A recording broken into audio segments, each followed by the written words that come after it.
آپ کو بتائیں کہ مشرق وسطی میں جنگ بندی کی پامالی، اسرائیل کی لبنان پر وحشیانہ بمباری، 10 منٹ میں 100 سے زائد میزائل حملے کر کے تباہی مچا دی۔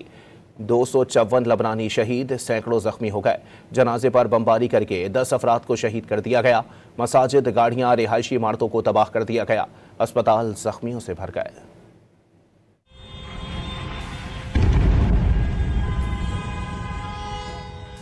دنیا بھر کی طرف سے جنگ بندی کے خیر مقدم کے باوجود اسرائیل نے لبنان پر اب تک کی سب سے وحشیانہ بمباری کر دی۔ ایک دن میں 254 افراد شہید، سینکڑوں زخمی ہو گئے۔ عرب میڈیا رپورٹس کے مطابق مشرقی علاقوں کے گاؤں میں جنازے پر بمباری کے نتیجے میں 10 افراد شہید ہو گئے۔ جنوبی شہر سیدون پر حملے میں 4 افراد جان کی بازی ہار گئے، جبکہ مغربی بیروت اور عدلون میں بھی الگ الگ حملوں کے دوران 33 افراد شہید ہوئے۔ بقا ویلی کے شہر دوریس میں کم از کم 2 افراد شہید ہوئے، جبکہ دیگر مختلف مقامات پر ہونے والے حملوں میں بھی 2 شہری جان سے گئے۔ عرب میڈیا کے مطابق بیروت سمیت کئی مقامات پر 100 سے زائد فضائی حملے کیے گئے۔